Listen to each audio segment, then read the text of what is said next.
ISPR এর যে বিবৃতি ছাপা হয়েছে সেখানে সেনা প্রধানের বক্তব্য উদ্ধৃত করে করা হয়েছে আওয়ামী লীগের যে সমস্ত নেতারা ফৌজদারি মামলায় জড়িত না এবং যাদের ক্লিন ইমেজ আছে তাদের সমন্বয়ে গঠিত নতুন আওয়ামী লীগ আসন্ন জাতীয় সংসদ নির্বাচনে অংশ নিলে সেটি প্রতিদ্বন্দ্বিতামূলক ফলপ্রসূ এবং আন্তর্জাতিক মহলে গ্রহণযোগ্য হবে।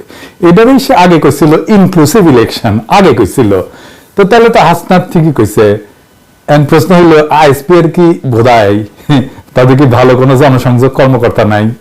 এই অনুসন্ধানী সাংবাদিক টাংবাদিক আছে না, আরো বুদ্ধিজীবী আছে না, আরো ডাক্তার বুদ্ধিজীবী আছে, তাদের কাউরে দিয়া ওয়াকারের নতুন বন্ধু ডাক্তার জাহিদকে দিয়ে আরেকটু হোমওয়ার্ক করলে ওয়াকারকে বাঁচা দেওয়া যাইতো। এত দীর্ঘ সময় নিয়ে বিবৃতি দিয়ে ব্লান্ডার তো একেবারে আশা করি নাই। ওদের গাড়ির মতো কোয়া লাগে আর কি, ওই যে সি সি সি সি রে ননি সি সি সি সি রে ননি সি। গান গাইতে পারেন, আপনি একটা গান বাজে দেবেন না। ননি থেকে এবার এনিতে আসি। এনি আমি শিওর ইয়ানপসি করিচ্ছে এবার যে আমার কেন ধরে পিনাকি। এনি কাছে যে সেনা প্রধানের ভাবমূর্তি ক্ষুণ্ণ করা জাতির জন্য ভালো হবে না। কেন এনি কি মহাপুরুষ? আমি কি মানুষ না? ওর কোনো ভুল ত্রুটি হইতে পারে না? তো এনি যদি মনে করে যে ওই মানুষ না, মহাপুরুষ মহামানব, ওর কোনো ভুল ত্রুটি হবে না, মানে তাহলে এনে পরীক্ষা টরীক্ষা দিক, ওই একটা কাজ করুক আর কি। ওই যে আছে না ডাক্তার জাহিদ আছে, তারপরে এক অনুসন্ধানী আছে, ওদের কাছে তো ওই যে সেনা প্রধানের পাদে গন্ধ পায় না ওরা। তো ওই এক কাজ করুক, সেনাপ্রধান আইসা স্টেডিয়ামের মধ্যে সর সামনে পাদুক, আমরা সুখে দেখুন নিজের পাদে গন্ধ কিনা। যদি না থাকে তাহলে ঠিক আছে, তার ভাবমূর্তি আমরা ক্ষুণ্ণ করব না। সোহরাওয়ার্দীর বডিগার্ডের ভাবমূর্তি ক্ষুণ্ণ করলে জেল এমন একটা আইন করেছিল কাতাল রানী। তো এনির দল ক্ষমতাতে আসপিত কিছুদিন পরেই, মাশাআল্লাহ, ওই যে ডিসেম্বরে নাকি ক্ষমতাতে আসপিত, এসে আইন করুক সেনাপ্রধানের ভাবমূর্তি রক্ষা বিষয়ক আইন। নসিহত করার দরকার কি? সেনাপ্রধানকে ইন্ডেমনিটি দিতে হবে, আবদার দেখে বাঁচি না। সেনাপ্রধান নিয়ে আমার খুব কংক্রিট কিছু অভিযোগ আছে, একই কথা তো বারবার বলার দরকার নাই। সে অভিযোগের জবাব দিতে হবে তো সেনাপ্রধানকে। আর এনি আপনাদের বলি, যেটি ক্ষমতা দেখেন সেটি যায় যদি চাইটা দেওয়ার খায় জাগে, তাহলে কথা বাংলাদেশের রাজনীতিতে আপনি আপনার দল সব অপ্রাসঙ্গিক হয়ে যাবেন। যাইতেছে না, আপনাদের এজন্য দাম দেয় না কেউ, আমিও দেয় না দাম, পাবলিকে দেয় কিনা ইলেকশনে দেখা যাবে। তো এই যে আপনার নিয়ে একটা গান গাওয়া লাগে যে সি সি সি সি রে এনি সি সি সি সি সি রে এনি সি, এই এডিটর চেয়ার আবার দেন না গান। এনি এরপরে যদি ওই যে ইলেকশন করবার গেলে ওই অপোজিশন পার্টি যদি প্যারোডি বানায় না সি সি সি সি রে এনি সি, তাহলে বলে গেছেন আপনি ইলেকশনে যে তার সারা শেষ আপনি বুঝছাও। ওয়াগার কয় ইনক্লুসিভ ইলেকশন। ইন্ডিয়ার ভাড়াখাটা আইউকের অ্যাম্বাসাডার এই যে সারাকুক, উইও কয় ইনক্লুসিভ ইলেকশন। ইন্ডিয়ান সেনা প্রধান কয় ইনক্লুসিভ ইলেকশন। কেন ওয়াকার কেন ইন্ডিয়ার মাউথ পিস হয়েছে? কারণ ওই সবগুলা ইন্ডিয়ান মাল।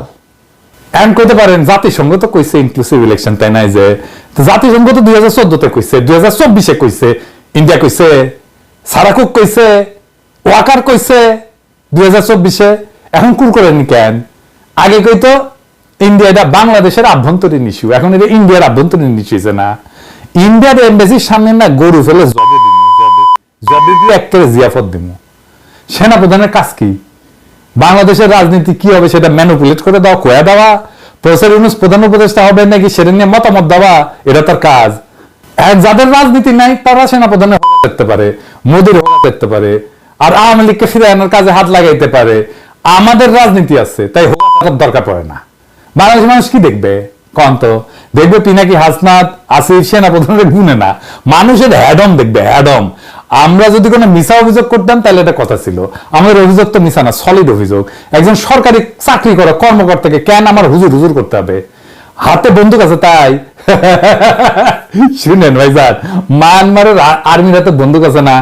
একদিন রাজত্ব চালাইছে না, পারতেছে হোগা বাজাইতে, এখন পারিচ্ছে না। আফগানিস্তানের সেনাবাহিনী ছিল না, টিকিছে, তালেবান আসিচ্ছে শুনে ভাগিছে। বাশার আল আসাদের সেনাবাহিনী ছিল না, পারছে টিকিতে, পারে নাই। দেশের জনগণের সমর্থন ছাড়া সেনাবাহিনীর কোনো শক্তি নাই, সে তখন দখলদার। সে দখলদারি টিকে না। সেনাবাহিনী দেশের মানুষকে বাঁচায় না, দেশের মানুষ সেনাবাহিনীর রক্ষা কবচ, এটা মাথায় রেখেন। দেশের মানুষের বিরুদ্ধে হাসিনার পুলিশ দাঁড়াইছিল 30 দিন লাগে নাই, টিকে নাই। এই হেভিলি মিলিটারাইজ পুলিশকে একেবারে সম্পূর্ণভাবে পরাজিত করে দেওয়া গেছে। ওয়ার সাহেব একটা কথা খুব স্পষ্টভাবে বলি, আসিফ বলছে না আমরা সশস্ত্র সংগ্রামের ডাক দিতাম, কথাটা বাড়ায় বলেনি। 5 তারিখে যদি আর্মি গুলি চালাইতো আর হাসিনা যদি না পলাইতো তাহলে আমরা দীর্ঘমেয়াদী সশস্ত্র যুদ্ধ শুরু করতাম। ইন্ডিয়া সমর্থিত ফ্যাসিস্ট হাসিনাকে হটাইতে আমাদের সাহায্য করার জন্য প্রচুর বৃহৎ শক্তি ছিল, এখনো আছে। অনেক রক্তপাত হইতো কিন্তু আমরা বিজয়ী হইতাম। কেমনে করতাম? ওটা যদি মিলিটারি হয়ে থাকেন সত্যি সত্যি তাহলে নিজে বুঝে যাবেন, বুঝে নেন। আর কইলাম না খুইলা। তো এখন ওয়াকার কেন এমন অ্যাগ্রেসিভ আচরণ করিচ্ছে সেটা না বুঝে দেখি। জাতিসংঘের রিপোর্ট বেরিয়েছে না ওই যে ফেব্রুয়ারির 2য় সপ্তাহে, ওটাই আর্মির কমান্ডকে সরাসরি অভিযুক্ত করা হয়েছে। জাতিসংঘ সুপিরিয়র রেসপন্সিবিলিটির একটা তালিকা করেছে, ওর মধ্যে ওয়াকারের নাম আছে। ওয়াকারের নাম, আরো অনেক জেনারেলদের নাম আছে, শীর্ষ অফিসারদের নাম আছে। হাসিনার বিচার হইলে ওয়াকারেরও বিচার হবে। এটা তারা আতঙ্কিত করে তুলছে। এটা জাতিসংঘ বেশি তেরিবেরি করলে মিশন জয় বাংলা হয়ে যাবে। অনেকে কয় ওয়াকার কি কু করবি, ওই যে আনন্দবাজার নিউজ করেছে, হ্যাঁ সেনা শাসন নাকি মিছিল হয়েছে ঢাকায়, দেখেন স্বপ্ন দেখিচ্ছে। হ্যাঁ ঢাকা নাকি থমথমে, হ্যাঁ কারণ আইসা নেই। হ্যাঁ ওর তো বুকের স্টেন্ট লাগানো আছে, তাই ক্ষুদ্রকালের মতো কু ঝিকঝিক করবার পারে, কিন্তু মিলিটারি কু করলে মিশন জয় বাংলা হয়ে যাবে। ওরে জুনিয়র অফিসার আর সৈনিকরা চারবে, তাইলে যাই হোক আলাপে আসি। আপনারা আমার এপিসোড যদি অনেকদিন থেকে দেখে থাকেন তাহলে বুঝবেন যে সেনাবাহিনী নিয়ে আমার ক্রিটিকটা কনসিস্টেন্ট, সমালোচনাটা কনসিস্টেন্ট। সেনাবাহিনীর জুনিয়র অফিসার আর সৈনিকদের নিয়ে আমার কোনো অভিযোগ নাই। আমার মূল অভিযোগ সেনাবাহিনীর সিনিয়র নেতৃত্বের প্রতি। বাংলাদেশের সেনাবাহিনী নিয়ে আমি চিন্তা করি, আমার চিন্তাগুলা মিলে সেনাবাহিনী শক্তিশালী হবে। সেনা নেতৃত্ব আমার সাহায্য চাইলে আমি আনন্দ চিত্তে সাহায্য করব। অবশ্য অনেকে বলতে পারে পিনাকি কোন বালেশ্বর বালুর সাহায্য কেন লাগবি, উই কি জানে, তাহলে অবশ্য অন্য কথা। বাংলাদেশের সেনাবাহিনী শুরু থেকে নানাভাবে মারা গেছে, আসলে মারা গেছে সেনাবাহিনী। আমার ভাষা শুনে খারাপ লাগে, কিন্তু সৈনিক ভাইরা আমার কথা মন দিয়ে শুনেন, তাহলে দেখবেন আপনাদের শীর্ষ অফিসারদের নির্বুদ্ধিতা এটা সেনাবাহিনীর কি দারুণ ক্ষতি করেছে। আসেন একে একে দেখি। শুরুটা সেই মুক্তিযুদ্ধের সময়, যা ইতিহাসের একটা জটিল দিককে ছুঁয়ে গেছে। মুক্তিযুদ্ধে ইস্ট বেঙ্গল রেজিমেন্ট বিদ্রোহ করে, তাই না? দেশপ্রেমে উদ্বুদ্ধ হইয়া শৃঙ্খলা ভেঙে যুদ্ধে চাপায় পড়ে। খেয়াল করেন, সেনা শৃঙ্খলা ভেঙে যুদ্ধ করছে, বিদ্রোহ করছে। জিয়াউর রহমান তার কমান্ডিং অফিসারকে খুন করছে, করে বিদ্রোহ করছিল। মুক্তিযুদ্ধের প্রশ্নে এটা একটা বিরচিত কাজ, কিন্তু সেনা অভিধানে এটা অপরাধ এবং ঘৃণ্য কাজ। শৃঙ্খলা ভঙ্গ, শৃঙ্খলা সেনা অভিধানে একটা অত্যন্ত গুরুত্বপূর্ণ একটা জিনিস। কিন্তু যুদ্ধ শেষে নতুন রাষ্ট্র গঠনের সময় এই বিদ্রোহের আদর্শ এটা কি সামরিক শৃঙ্খলার সাথে যায়, সামঞ্জস্যপূর্ণ হয়? হবে না। তাহলে কি করা যেত, যেটা করে নাই? দেখেন সৈনিকেরা, জুনিয়র অফিসাররা শুনেন ভালো করে, যেটা করা যাইতো করে নাই। কেন? মাথার বুদ্ধি নাই তো, বুদ্ধি বেশি আকেল কম। তাহলে দেখি কি করা যাইতো আর কি। বিজয়ের পর বিদ্রোহী সৈনিকদের নিয়ে বিপ্লবী সেনাবাহিনী তৈরি করা যায়। অনেক দেশে করছে, যেমন ধরেন ভিয়েতনাম করছে, চীনে করছে, কিউবায় করছে। এখন প্রশ্ন হচ্ছে যে সেই বিপ্লবী সেনাবাহিনীটা কি, কারে বলে? বিপ্লবী সেনাবাহিনী হলো সেই সেনাবাহিনী যে সেনাবাহিনী গঠিত কোন একটা রাজনৈতিক আদর্শ প্রতিষ্ঠার জন্য বিদ্যমান রাষ্ট্র কাঠামোর বিরুদ্ধে লড়াই থেকে যে তৈরি হয় যে বাহিনী, সেই বাহিনী। যেমন ভিয়েতনামের বাহিনী, তালেবানের সেনাবাহিনী সেটাও একটা বিপ্লবী সেনাবাহিনী, সোভিয়েত রাশিয়ার বাহিনী সেটাও বিপ্লবী, রেড আর্মি বা কিউবার বাহিনী। এইখানে চেন অফ কমান্ডের চাইতে আদর্শ, কারিশমা, সংগ্রামের ইতিহাস এগুলো সবচেয়ে গুরুত্বপূর্ণ। চেন অফ কমান্ড কম গুরুত্বপূর্ণ। শৃঙ্খলা থাকে, কিন্তু এটা নিয়ম ভিত্তিক না হয়ে আদর্শ ভিত্তিক শৃঙ্খলা থাকে। এগুলোকে পিপলস আর্মি বলা হয় বা জনগণের আর্মি বলা হয়। আর রেগুলার সেনাবাহিনী কি? রেগুলার সেনাবাহিনী হচ্ছে পেশাদার, নিয়মিত, প্রশিক্ষিত, শৃঙ্খলাবদ্ধ বাহিনী। এর বৈশিষ্ট্য হচ্ছে সরকার বা রাষ্ট্রের প্রতি আনুগত্য। চেন অফ কমান্ড খুবই কঠোর। এখানে রাজনৈতিক নিরপেক্ষতা এখানে বজায় রাখতে হয়, আদর্শগত না, শৃঙ্খলা ভিত্তিক বাহিনী। এটা নিয়মতান্ত্রিক। এই বাহিনী দীর্ঘমেয়াদে টেকসই। প্রশ্ন হচ্ছে বিপ্লবী সেনাবাহিনী দিয়ে কি বিজয়ের পরে রাষ্ট্র গঠন করা সম্ভব? সম্ভব, তবে ঝুঁকিপূর্ণ। চীন, কিউবা, ভিয়েতনাম এই দেশগুলো বিপ্লবী সেনাবাহিনী দিয়ে শুরু করছিল, কিন্তু তারা একটা জায়গায় এসে বুঝছে যে বিপ্লব ধরে রাখা আর রাষ্ট্র চালানো দুই জিনিস। তাই পরে তারা বিপ্লবী সেনাকে রূপান্তর করছে রেগুলার আর্মিতে। এখন তাদের সেনাবাহিনী রেগুলার আর্মি। তাহলে মুক্তিযোদ্ধাদের দিয়ে বিপ্লবী সেনাবাহিনী তৈরি করলে কি হইতো? সেনাবাহিনী হইতো আদর্শিক, জনগণের সাথে ঘনিষ্ঠ। শুরুতে শৃঙ্খলা না থাকলেও দেশপ্রেম থাকতো প্রবল। যুদ্ধ জয়ের আবেগ দিয়ে গঠিত সেনাবাহিনী হইতে পারতো অনুপ্রেরণার উৎস। কিন্তু এটাতে ঝুঁকি ছিল। ঝুঁকি কি? শৃঙ্খলা প্রতিষ্ঠা করা কঠিন হতো, সবাই নিজেকে নায়ক ভাবতে পারতো, পরবর্তী নেতৃত্বের প্রতি আনুগত্য কমে যেত, কারণ আমরা দেশ আনছি, এটাই ছিল ভাবনা। রাজনৈতিক মতানৈক্য সেনাবাহিনীতেও ঢুকে পড়তো, দীর্ঘমেয়াদে সিভিল মিলিটারি টানাপোড়েন ব্যর্থ, যেমন হয়েছিল 1975 সালে। কিন্তু দেখেন, আমরা তো বিপ্লবী বাহিনী করিনি, আমরা তো রেগুলার সেনাবাহিনী করতে চাইছিলাম, কিন্তু বিপ্লবীদেরকে দিয়া। এটাই হইতেছে মিসম্যাচ। আমরা একই সমস্যার মধ্যে পড়ছি, না ঘরকা না ঘাটকা। তাহলে উপায় কি?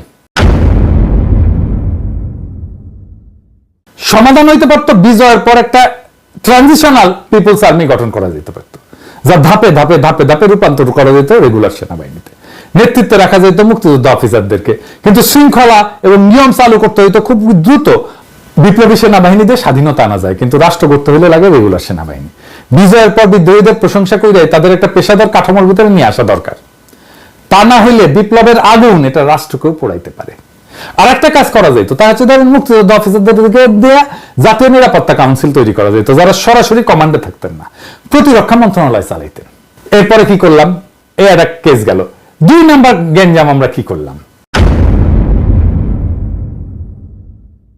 মুক্তিযুদ্ধে যারা অংশ নিয়েছিল তাদের 2 বছরের সিনিয়রিটি দিয়ে দিলাম, মানে প্রত্যেক মুক্তিযোদ্ধা পাকিস্তান ফেরতদের তুলনায় 2 বছরের সিনিয়রিটি পাবে।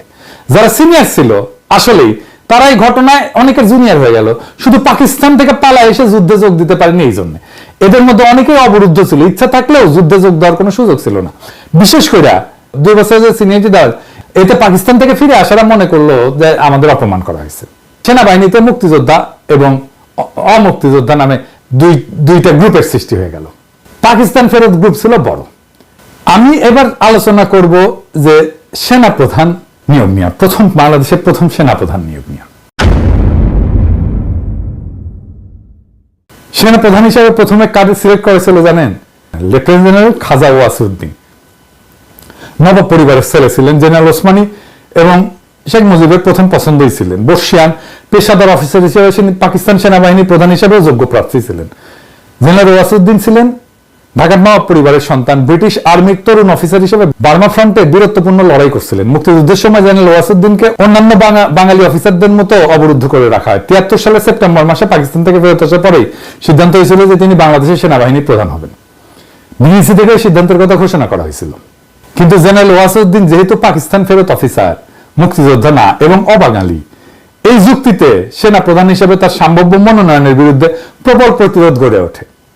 যারা তখন মুক্তিযোদ্ধা অফিসার ছিলেন তারাই এটা করছিলেন, এবং আব্দুর রাজ্জাক এবং তোফায়েল আহমেদকে ধইরা শেখ মুজিবকে কনভিন্স করা হয়, এবং জেনারেল ওয়াসিউদ্দিন আর সেনাপ্রধান হইতে পারেন না। তার মানে আমরা অভিজ্ঞতা পাইলাম না। মেজর পদমর্যাদার অফিসারদেরকে জেনারেল বানাইলাম, জুনিয়র এক্সিকিউটিভকে দিয়ে সিও বানাইলে কোম্পানি চলবে না।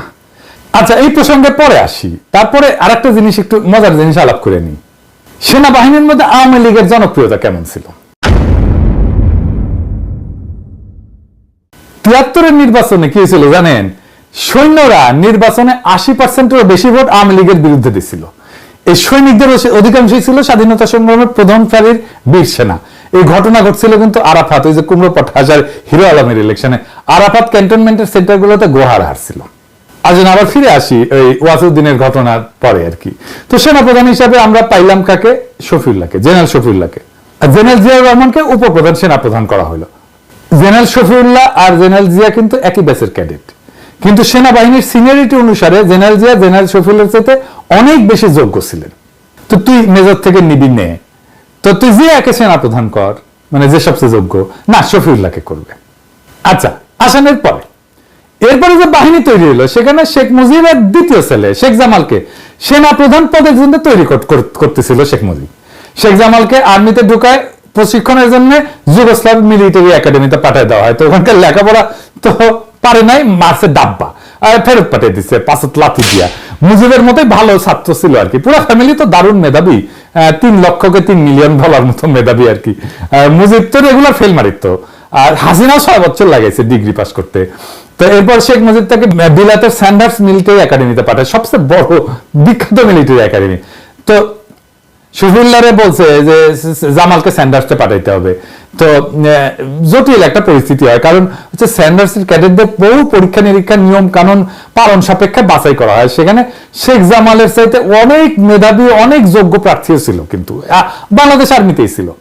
তো স্যান্ডার্সকে জামালকে যোগ্য বলে বিবেচনা করে না, কিন্তু একটা দেশে প্রধানমন্ত্রী অনুরোধ বিবেচনা করে 6,000 পাউন্ডের সময় প্রশিক্ষণ ফি সহ বিশেষ ব্যবস্থা জামালকে গ্রহণ করতে রাজি হয়। ওই টাকা আবার হুন্ডি করে পাঠিয়েছিল মুজিব, বুঝছাও? মুজিবের তো টাকা পাচারের অভিযোগে এখন বিচার করা উচিত। আচ্ছা, ফিরে আসেন। শফিউল্লাহ করলো সেনাপ্রধান। তো এই সেনাপ্রধান হিসেবে শফিউল্লাহর মেয়াদ শেষ হয়ে যায় 75-এর মে মাসে। এখন তাহলে জিয়াউর রহমান হবে সেনাপ্রধান, তাই না? মে মাসে আরো 3 বছরের জন্য বেড়ে দিল ওর শফিউল্লাহর মেয়াদ, বুঝছাও? করবে না জিয়াউর রহমানকে। এরপরে আসেন 3 নাম্বার গেল যেখানে সেনাবাহিনীর। 1975-এর 15 আগস্টের পর কি হইল? রক্ষী বাহিনীকে সেনাবাহিনীতে আত্মীকরণ করা হইল। রক্ষী বাহিনী ছিল মুজিব বাহিনী থেকে তৈরি একটা বাহিনী, এটা সিভিল বাহিনী। ট্রেনিং করাইছে র ট্রেনিং করাইছে। আর সেনাবাহিনী হিসেবে তো ট্রেনিংই হয় নাই, এটা সিভিল ফোর্স হিসেবে ট্রেনিং হয়েছিল। যারা ব্যাপক মানবাধিকার লঙ্ঘনের সাথে যুক্ত ছিল তাদের আর্মিতে ঢুকেছে। কে বন্দুক চালাতে পারে এই জন্য আর্মিতে ঢুকেছে। 1 মণ দুধে 1 বালতি সোনা দিয়ে দিল। আর্মি করাপ্ট হইল। তখন এখানেই শেষ না, আর্মি দিয়ে র্যাব বানানো হইলো, সিভিল ম্যাটারে ঢুকলো আর্মি। তারপরে ব্যাপক মানবাধিকার লঙ্ঘন, এমনকি কন্ট্রাক্ট কিলিং শুরু করলো আর্মি।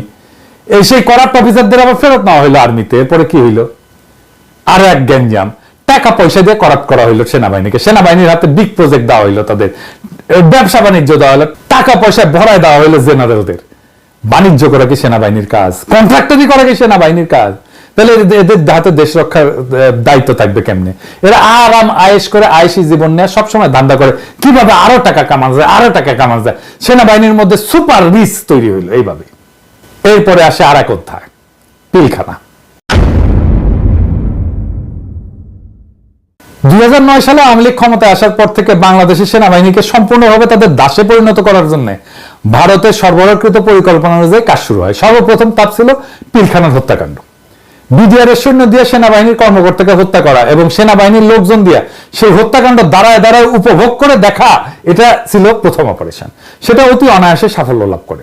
2009 সালে ভারতীয় ফর্মুলা অভূতপূর্ব সাফল্যে আওয়ামী লীগ এর পরবর্তী ভারতীয় ফর্মুলা পূর্ণ বাস্তবায়ন শুরু করে। কি? দীর্ঘমেয়াদে ভারতের প্রতিনিধি আওয়ামী লীগ বাংলাদেশে ক্ষমতা কক্ষিগত করার জন্য সেনাবাহিনীকে পরিষ্কার করার কাজ শুরু করে। এর মূল নীতি ছিল একটা সম্পূর্ণ মনস্তাত্ত্বিক একটা অপারেশন। এই অপারেশনের মূল লক্ষ্য ছিল বাংলাদেশের ক্ষতি করা, বাংলাদেশের সার্বভৌমত্বকে দুর্বল করা, বাংলাদেশকে ভারতের অধীনস্থ একটা রাষ্ট্র হিসেবে পরিণত করা এবং বাংলাদেশকে একটা অর্থনৈতিকভাবে অতি দুর্বল রাষ্ট্রে পরিণত করা।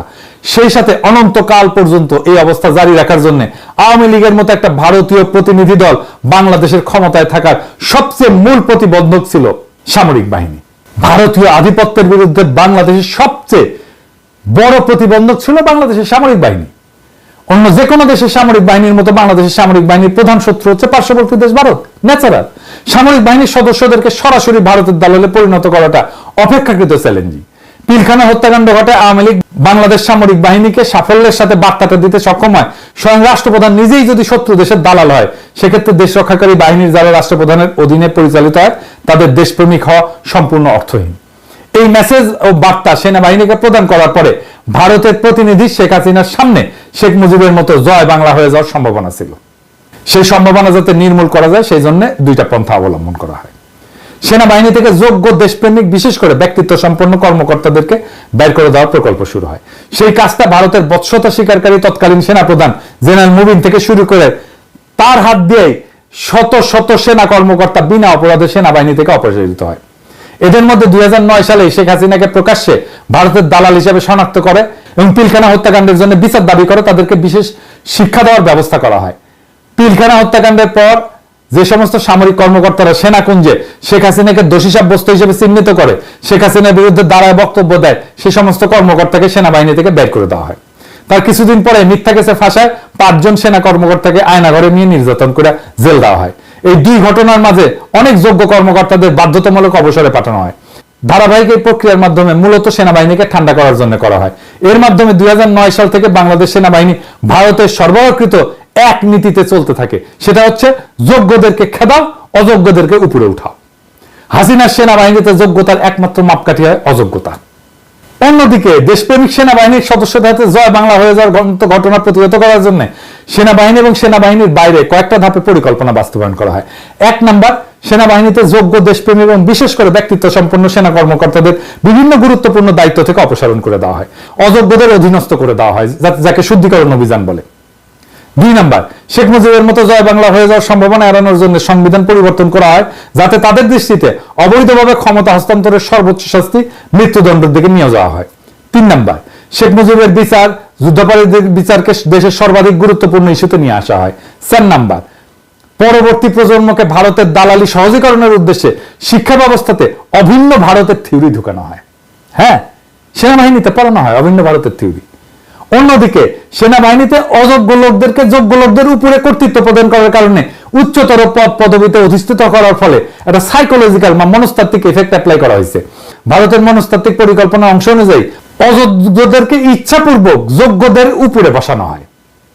এর কারণ হচ্ছে 2টা। প্রথমত, অযোগ্য সেনা কর্মকর্তা যিনি নিজে যোগ্যতা বলে ওই পদটা পায়নি, নিজের যোগ্যতায় কখনো পদোন্নতি পাবে না, তাকে যখন তুলে উপরে আনা হয় সে তখন শেখ হাসিনার সেবাদাসে পরিণত হয়, সেজন্য কদমবুসি জেনারেল তৈরি হয়। কিন্তু যোগ্য লোককে পদোন্নতি দিলে সে ধারণা করবে তার নিজের যোগ্যতায় তিনি পদোন্নতি পেয়েছেন, সে তো আর মাথা নিচু করে কদমবুসি করবে না। তাকে দিয়ে যে অনৈতিক রাষ্ট্রবিরোধী কার্যকলাপ করানো অনেক কঠিন হয়ে পড়বে। দ্বিতীয়ত, অযোগ্য ব্যক্তিকে যখন যোগ্যদের খবরদারি করতে দেওয়া হয় সেটা তার কাছে অনেকটা ভেড়া হয়ে বাঘের পালে নেতৃত্ব দেওয়ার মতো হয়। আর এই অযোগ্য ব্যক্তি তার পদ পদবি বাঁচায় রাখার জন্য সে যে কোনো ধরনের অনৈতিক কাজ করে বসবে, তাকে আদেশ দেওয়ারও দরকার পড়বে না। সে শতপ্রণোদিত ভাবে শেখ হাসিনার ফ্যাসিস্ট শাসনকে টিকায় রাখার জন্য নিজে নিজে পন্থা বের করবে। তারপরে সেটা মনিব শেখ হাসিনার কাছে উপস্থাপন তো করবেই, নিজে কার্যকরীও করবে। প্রকৃষ্ট উদাহরণ হচ্ছে খুনি জিয়া। এই অযোগ্য লোকগুলোকে সেনাবাহিনীর প্রত্যেকটা স্তরে উচ্চ পর্যায়ে বসানো হয়েছে। মজার বিষয় হচ্ছে এই ধরনের রাষ্ট্রবিরোধী ভারতের দালালের সংখ্যা শুধুমাত্র সেনাবাহিনীর উচ্চ পর্যায়ে আছে, এদের সংখ্যা অনেক কম। সেনাবাহিনীর অতি নগণ্য অংশ এরা। এই অতি নগণ্য উচ্চ পর্যায়ের অল্প কিছু লোক ছাড়া সেনাবাহিনীর বাকি সকল সদস্য, অফিসার, সৈনিক সকলেই দেশপ্রেমিক। ভারতের এই পরিকল্পনায় শেখ হাসিনার সকল রাষ্ট্রবিরোধী কার্যকলাপ, ভুয়া নির্বাচনের মাধ্যমে ক্ষমতা দখল, গুম খুন করে জনগণকে ত্রাসের রাজত্ব সৃষ্টি করার ক্ষেত্রে কোনো প্রতিবন্ধকতা ছিল না। এই পরিকল্পনা মোতাবেক সবই ঠিক ছিল, কেবলমাত্র সমস্যা দেখা দিল 2024 সালে বৈষম্য বিরোধী ছাত্র আন্দোলনের সময়। ভারতের ফর্মুলা মোতাবেক রাষ্ট্রবিরোধী সকল কার্যক্রম সেনাবাহিনী নীরব দর্শকের মতো প্রতিবাদবিহীন সায় দিয়ে যাচ্ছিল, আপাত দৃষ্টিতে তাই দেখা যাচ্ছিল। কিন্তু যখন আন্দোলন দমনের জন্য সেনাবাহিনীকে ব্যবহার করার প্রয়োজনীয়তা দেখা দিল, তখন অযোগ্য লোকদের কমান্ড মানতে কেউ রাজি হইল না। কেননা ভারতের ফর্মুলায় সেনাবাহিনীকে নীরব দর্শকে পরিণত করা পদ্ধতি ছিল, কিন্তু সেনাবাহিনীকে নিজেদের ইচ্ছা মতো ব্যবহার করার জন্য যে শক্তির প্রয়োজন সেটা হচ্ছে কমান্ড, তার শতভাগ অনুপস্থিতি ছিল। এইখানে কমান্ড ফেলিয়ার হয়েছে, সেই জন্যই জুনিয়র অফিসার এবং সৈনিকেরা কমান্ড মানেনি। অল্প কিছু ভেড়ার কমান্ড সংখ্যাগরিষ্ঠ বাঘ উপেক্ষা করতে পারছিল, সেই জন্যই বিপ্লব সফল হয়েছিল। সেনাবাহিনীতে কমান্ড একটা ভাবগত বিষয়, অতি শক্তিশালী বিষয়, সেটা কখনোই পদ পদবি দিয়ে অর্জিত হয় না। বেশি দূর যাওয়া লাগবে না, 24 গণবিপ্লবের তো এর উদাহরণ আছে। অল্প বয়স্ক কয়েকজন অচেনা ছাত্রদের ডাকে সারা বাংলাদেশের মানুষ রাস্তায় নেমে আসছিল, কারণ সেটা হচ্ছে কমান্ড। ঠিক যে কমান্ডের কারণে মানুষ রাস্তায় নেমে এসেছিল, সে একই কমান্ড পাত্তা না দেওয়ায় সেনাবাহিনী দিয়ে হাসিনাকে টিকায় রাখা যায়নি। এই কমান্ডের মূল উদ্দীপক কি? এর মূল উদ্দীপক হচ্ছে কারণের সঠিকতা, ন্যায্যতা, ইনসাফ, যেটাকে মিলিটারি ভাষায় বলে রাইটনেস অব দ্য কজ। সেনাবাহিনীতে এই রাইটনেস অব দ্য কজ এর কারণেই সৈনিকেরা যুদ্ধকে প্রাণ দিয়ে দেয়, কিচ্ছু মনে করে না। মনে করে আমি ভালো কাজ করতেছি, মনে করে আমি দেশের জন্য কাজ করতেছি, এইটাই আসল কাজ, এটাই সত্য কাজ। মিলিটারি লিডারকে তৈরি করতে হয় রাইটনেস অব দ্য কজ, এইটাই বুঝাইতে হয় তাই সৈনিকদেরকে যে যেই কাজ করতে যাচ্ছ তুমি আমি একসাথে, আমরা একসাথে জীবন দিয়ে দেব, কারণ এটাই আমাদের পবিত্র দায়িত্ব। এইটা যে বুঝাইতে পারে সেই লিডার হয়, সেই মিলিটারি লিডার হয়। কিন্তু ওদেরকে তো লিডার বানায়নি, বানাইছে তো লেসপেন্সার গুলোকে, জিয়ার মতো খুনিদেরকে। হাসিনা লেসপেন্সার গুলো মিলিটারি কমান্ডে রাইটনেস অব দ্য কজ কোনোভাবে প্রতিষ্ঠা করতে পারেনি, ভবিষ্যতেও পারবে না। সেই কারণে রাইটনেস অব দ্য কজের অভাবে 24 শেখ হাসিনাকে সেনাবাহিনী, সৈন্যবাহিনী দিয়ে মিলিটারি লিডাররা রক্ষা করতে পারেনি। সবচেয়ে ভয়াবহ ব্যাপার হচ্ছে 24 বিপ্লবের পরে সেনাবাহিনীর সংখ্যাগরিষ্ঠ সদস্যরা অন্যান্য সরকারি প্রতিষ্ঠান এবং বাহিনীর মতো সেনাবাহিনীতেও হাসিনার এবং ভারতের দালাল সমৃদ্ধ যে লিডারশিপ, সেই লিডারশিপের পরিবর্তন চাইছিল। কিন্তু যেই লিডারশিপ কমান্ড ফেলিয়ারের কারণে হাসিনাকে রক্ষা করতে পারেনি, সেটাকে বেসামরিক মানুষের কাছে বুঝতে না দিয়া এইভাবে নিজেদেরকে উপস্থাপন করছে সেনাবাহিনী জনগণের পক্ষ নিছে বলে হাসিনা পালাই গেছে। সম্পূর্ণ ভুল কথা, শতভাগ মিথ্যা কথা। সমস্যা হচ্ছে সেনাবাহিনীর অভ্যন্তরে রেখে যাওয়া ভারতের দালাল মিলিটারি লিডারশিপ কিভাবে কমান্ড পুনরায় প্রতিষ্ঠা করবে সেটা তাদের জানাই নাই। এই কারণে পুনরায় তারা ভারতের ফর্মুলার দ্বারস্থ হয়েছে, ভারত থেকে আবার একই ফর্মুলা দেওয়া হয়েছে, সেইটাই ওয়াকার উগলায় দিচ্ছে। পিলখানা হত্যাকাণ্ডের পর যে সমস্ত অফিসার হত্যাকাণ্ড প্রতিহত সেনা অফিসারদের উদ্ধার করার প্রচেষ্টা করছিল, পরবর্তীতে বিচারের দাবিতে সরব ছিল এবং সেনাবাহিনীর অভ্যন্তরে বিশ্বাসঘাতকদের মুখোশ উন্মোচন করার চেষ্টা করছিল, তাদেরকে নজিরবিহীনভাবে শায়েস্তা করে পুরা সেনাবাহিনীকে ঠান্ডা করা হয়েছিল। জুলাই গণ অভ্যুত্থানের পর সেনাবাহিনীর সংখ্যাগরিষ্ঠ অংশই নির্মম নির্যাতিত সেনা কর্মকর্তারা সম্মানিত হোক এটা চাইছিল। কারণ এইটাই হয়তো ভারতের এজেন্ট হাসিনার দালাল সেরা কমান্ডের বিরুদ্ধে একটা বিজয়। হাসিনার আমলে ন্যায়ের পক্ষে অবস্থানকারীদের নির্যাতন কইরা সমগ্র সেনাবাহিনীকে যে শিক্ষা দিয়ে চুপসে রাখার ভারতীয় ফর্মুলা অবলম্বন করা হয়েছিল, সে একই ফর্মুলা আবারও প্রয়োগ করে সেনাবাহিনীর সামনে একটা নজির স্থাপন করার হীন প্রচেষ্টার পরিকল্পনা সেনাবাহিনীর ভিতরে এখন হইতেছে। আমি যা খবর টবর জানছি আর কি, যে সমস্ত কর্মকর্তা হাসিনা আমলে নির্যাতিত হয়েছে তাদেরকে দিয়ে যৎসামান্য পদবি দিয়ে সম্পূর্ণ অন্যায় অফিসারকে ধামাচাপা দেওয়ার পরিকল্পনা করা হয়েছে। এই পরিকল্পনাটা মাননীয় প্রধান উপদেষ্টাকে দিয়ে সম্পন্ন করায় সেনাবাহিনীকে এই বার্তা দেওয়া হবে যে যারা হাসিনার অনুগত ছিল তারা আজও উচ্চ মর্যাদায় আসীন আছে, আর যারা সত্যের পক্ষে ছিল তারা আজ কোথায় সেটা সেনাবাহিনীর সদস্যরা তুলনা করে দেখুক। ভারতীয় ভীতি প্রদর্শনের এই একই ফর্মুলা আবারও প্রয়োগ কইরা নিকৃষ্ট একটা নজির স্থাপন করার একমাত্র উদ্দেশ্য হচ্ছে সংখ্যালঘু সেনা লিডারশিপ কর্তৃক সংখ্যাগরিষ্ঠ দেশপ্রেমিকদের উপরে কর্তৃত্ব স্থাপন করা। যে সমস্ত সেনা কর্মকর্তারা দেশপ্রেমিক ছিল, যারা নির্যাতনের শিকার হয়েছে, যারা সত্যিকারের দেশপ্রেমিক ট্রু লিডার ছিল সেনা অফিসার, তাদেরকে সম্মানিত করা হবে। আমাদের সেনাবাহিনীর গৌরবকে পুনঃপ্রতিষ্ঠা করা, সেটা করতে দিচ্ছে না হাসিনা আর ইন্ডিয়ার লেসপেন্সাররা। সেটা ইচ্ছা করে করতেছে, তারা দেখাইতে চায় দেখো আমরা ইন্ডিয়া পন্থীরা ভারত পন্থীরা এখনো কিন্তু সবল। নিজের হাসিনা পালাইছে তো কি হয়েছে, তোমরা দেখো এখনো নিচে ছিলা, আগেও নিচে ছিলা, এখনো নিচেই থাকলা। সুতরাং প্রফেসর ইউনূস একমাত্র সেনাবাহিনীর সামনে দৃষ্টান্ত স্থাপন করতে পারবেন যে ন্যায়ের পক্ষ শেষতক বিজয়ী হয়। সেনাবাহিনীর সংখ্যাগরিষ্ঠ সদস্যদের সামনে সেনাবাহিনীর ন্যায়ের দেশপ্রেমিক সেনা সদস্যরা দিন শেষে যেন অবমূল্যায়িত না হয়। এখনই সময় হইতেছে বিবেকের কমান্ডে দাঁড়ানোর, ইনসাফের পক্ষ নেওয়ার। বন্ধুরা, আজ আমরা যে সত্যগুলা দেখলাম তাকে বলে ইতিহাস না, তা একটা আসমানি গর্জন যা বলে যাচ্ছে আর চুপ করে থাকার সময় নাই। এই সেনাবাহিনী গড়ে উঠছিল যুদ্ধের মাঠে, গড়ে উঠছিল ইনসাফের তাগিদে, বিবেকের ডাক শুনে মুক্তিযুদ্ধের সৈনিকেরা শৃঙ্খলার বাইরে গিয়া যুদ্ধ করছিল, কারণ তাদের বিবেকের কমান্ড বলছিল এই লড়াই ন্যায়ের, ইনসাফের, ন্যায্যতার এই ঐতিহ্য, সেই ঐতিহ্য আজ আবার আপনাদের কাঁধে এসে পড়ছে। আপনাদের বিবেক কি আজকাল চুপ করে থাকতে বলছে? আপনাদের অন্তর কি দেখে না কিভাবে দেশের সার্বভৌমত্ব বিক্রি হয়ে যাইতেছে গুটি কয়েক সুবিধাভোগী ভারতের এজেন্ডাদের চাকরদের হাতে? কিভাবে সেনাবাহিনীর সম্মান ধুলায় মিশাই দিচ্ছে এই জেনারেলরা? কিভাবে জনতার মুখোমুখি দাঁড় করাই দিচ্ছে সেনাবাহিনীকে, যা তার কাজ না সেটা অযাচিতভাবে হস্তক্ষেপ করতেছে সেনাপ্রধান? এই কি ছিল সেনাবাহিনীর ভবিষ্যৎ, যার জন্য আপনাদের সেনা অফিসাররা পিলখানায় প্রাণ দিছিল? এই কি ছিল সেই পতাকা যার সম্মানে আপনারা শপথ নিয়েছিলেন? আজ যদি সেনাবাহিনীর ভাবমূর্তি ধ্বংস হয় তাহলে শুধু একটা বাহিনী না, পুরো জাতির আত্মমর্যাদা বিপন্ন হয়ে পড়বে। এই অপমান, এই দাসত্ব কি কেউ আজকে রুখে দাঁড়াবে না? সত্যকে না দেখার ভান করাও এক ধরনের অপরাধ, আর এই অপরাধের দায় কোন জেনারেল নয়, ইতিহাস কিন্তু আপনাদের উপরেও চাপাবে যদি আপনারা এখনো চুপ থাকেন। আজ আবার ইনসাফ আপনাদের কমান্ড দিচ্ছে, আজ আবার ইতিহাস আপনাদের দিকে তাকায় আছে। আমি জানি আপনারা পদবি না আদর্শে বিশ্বাস করেন, আমরা জানি আপনারা হুকুমে না ন্যায়ের পক্ষে যুদ্ধ করতে শিখছেন। এখন সেই শিক্ষা কাজে লাগানোর সময়, সত্যের পতাকাকে বহন করার সময়। আপনারা না করলে আর কে করবে? সেনাবাহিনী রক্ষা করতে হলে অন্তর থেকে একবার আওড়ায় উঠতে হবে, না এইভাবে আমরা চুপ থাকবো না। এই চুপ করে থাকা মানে অন্যায়ের পক্ষে দাঁড়ানো, এই নীরবতা মানে দালালদের হাতে অস্ত্র তুলে দেওয়া, এই নির্লিপ্ততা মানে জাতির পিছনে ছুরি মারা। তাই বলতেছি ভাইরা আমার, উঠে দাঁড়ান, নিজের বিবেকের কমান্ড শোনেন। আপনার ইনসাফি হোক আপনার সাহস, আপনার বিবেকই হোক আপনার অস্ত্র, আপনার সততাই হোক এই জাতির প্রতিরক্ষা। সেনাবাহিনী হয়ে উঠুক প্রকৃত সৈনিকের, প্রকৃত দেশপ্রেমিকের। এই দেশের মানুষ আপনাদের দিকে তাকায় আছে, এই সেনাবাহিনী আপনাদের অপেক্ষায় আছে, এই ইতিহাস আপনাদের নাম লিখে রাখবে। হ্যাঁ, এরাই ছিল সাহসের সৈনিক। জয় হোক বিবেকের, জয়